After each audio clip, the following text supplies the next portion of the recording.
A menopausa, fase inevitável na vida de toda mulher, marca o fim dos ciclos menstruais, mas representa muito mais do que isso. É uma etapa de transformações hormonais e fisiológicas que repercutem em vários aspectos da saúde. Entender o que acontece nesse período é essencial para atravessar essa fase com mais consciência e cuidado. Eu me chamo Bruna. E eu me chamo Carol, e é sobre isso que a gente vai conversar hoje. O que realmente muda no corpo durante a menopausa, quais são essas alterações hormonais e fisiológicas e qual o papel da alimentação nesse processo. Esse não é um assunto comumente falado, mas é importante a gente compreender o que acontece para que a gente possa enxergar essa fase com outros olhos. A menopausa faz parte das nossas vidas e com informação ela pode vir acompanhada de saúde, autonomia e bem-estar.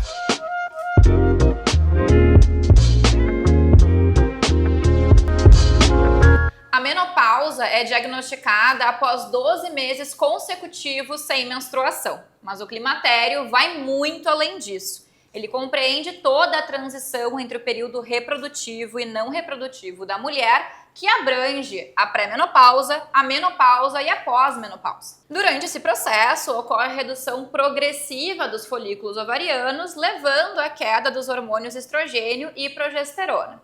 E essa diminuição hormonal não afeta só o sistema reprodutivo. O estrogênio atua em praticamente todo o nosso corpo. Ele ajuda a manter a elasticidade dos nossos vasos sanguíneos, promovendo a vasodilatação. Ele também atua e participa no metabolismo da glicose, dos lipídios, influencia o humor, o sono e o equilíbrio ósseo. Quando esses níveis hormonais caem, o nosso corpo precisa se readaptar a uma nova forma de funcionamento. A diretriz da Febrasgo de 2024, ela mostra que essa redução do estrogênio, ela vai causar uma disfunção endotelial, com uma queda da produção de óxido nítrico e também uma mudança ali no perfil lipídico. Então vai aumentar o colesterol total, aumentar o LDL e os triglicerídeos. Além disso, há uma tendência de redistribuição da nossa gordura corporal, fazendo com que a gente tenha um aumento de acúmulo de gordura abdominal e, assim, aumentando o nosso risco cardiometabólico. Ou seja, não é só uma mudança hormonal, é também uma readaptação fisiológica que repercute na nossa saúde como um todo. Essas transformações podem ser percebidas no dia a dia através dos fogachos, que são os famosos calorões, alteração de libido, redução de sono, irritabilidade e fadiga como alguns dos principais sintomas associados a essa fase. E por mais que os sintomas sejam bastante desconfortáveis, eles são uma reação natural do organismo a essa nova redistribuição hormonal. Outro ponto importante é a perda de massa muscular e de densidade óssea, que pode levar a uma osteopenia e uma osteoporose. O estrogênio ele é essencial para o metabolismo do cálcio e para essa manutenção da nossa estrutura óssea. Então, quando ele cai, o processo de reabsorção acaba superando o de formação óssea.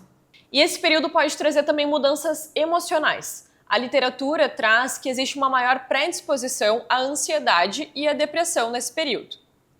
Mas não somente por alterações hormonais, mas também pela forma que nós mulheres fomos ensinadas a interpretar essa fase. E é por isso que o acompanhamento deve ser feito de forma integral, físico, emocional e comportamental. A menopausa não deve ser vista como o final de algo, mas sim como uma adaptação. E isso muda a forma de vivenciar esse período. A terapia hormonal é uma das principais estratégias de tratamento quando a gente tem sintomas muito intensos ou repercussões metabólicas importantes. Mas, segundo a diretriz da Febrasgo, esse início deve ser individualizado e considerado na janela de oportunidade. Ou seja, idealmente até 10 anos após a última menstruação ou antes dos 60 anos, em que a gente tem, uma fase em que o risco cardiovascular é reduzido. E é importante a gente ressaltar que a terapia hormonal não é universal e ela não deve ser utilizada como forma de prevenção de doenças crônicas. Ela pode contribuir, sim, para uma melhora dos sintomas, preservar a massa óssea e contribuir para uma melhora da qualidade de vida. Mas isso depende de uma avaliação bem detalhada sobre o histórico familiar, o risco trombótico, o tempo desde a menopausa e também o tipo de hormônio que vai ser utilizado. A decisão deve ser sempre compartilhada entre médico e paciente, e independente do uso de hormônios, a alimentação e a qualidade de vida, estilo de vida, vão ser sempre os pilares que vão se aplicar para todas as mulheres. O Colégio Francês de Ginecologia e Obstetrícia destaca que a alimentação tem papel fundamental na prevenção do risco cardiovascular na menopausa.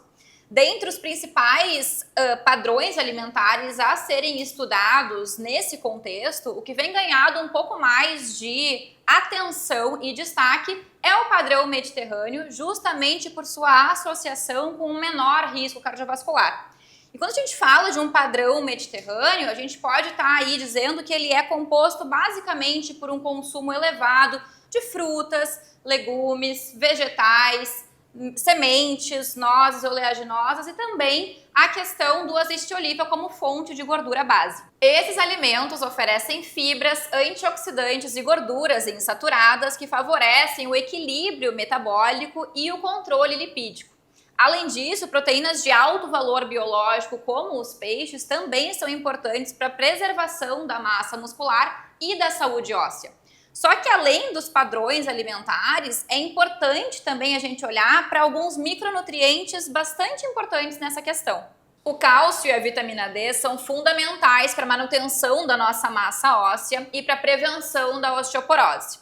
O cálcio atua diretamente na formação e no metabolismo ósseo, enquanto a vitamina D favorece a sua absorção intestinal e também regula o processo de remodelamento ósseo. As principais fontes alimentares incluem os laticínios, os vegetais verdes escuros, peixes como sardinha e salmão ou até as bebidas vegetais fortificadas. E como a síntese de vitamina D diminui no decorrer da idade e também com a menor exposição solar, faz-se necessário a gente avaliar como é que está essa questão e ver se a suplementação vai ser necessária para que a gente possa manter esses níveis adequados e proteger a saúde óssea a longo prazo. Mas tão importante quanto incluir é saber o que a gente deve limitar. O consumo de álcool, sódio em excesso, alimentos ultraprocessados e também gordura trans. E não dá pra gente falar de menopausa sem a gente falar em movimento, manejo do sono e também do estresse. A Febrasgo reforça que o sedentarismo é determinante nessa fase, associado a uma maior perda óssea, a uma piora do controle do metabolismo e também associado a um maior risco de fraturas.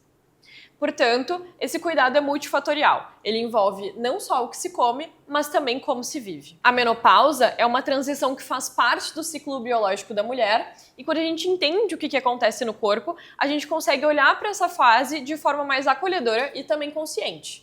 Com conhecimento e escolhas mais bem direcionadas, é possível a gente aliar saúde, a questão da disposição e também a qualidade de vida. Então, se tu gostou desse episódio, não deixa de compartilhar com outras pessoas e também nos seguir lá no Instagram, caso tu ainda não siga, e continua nos acompanhando no Spotify e no YouTube. Até a próxima! Até!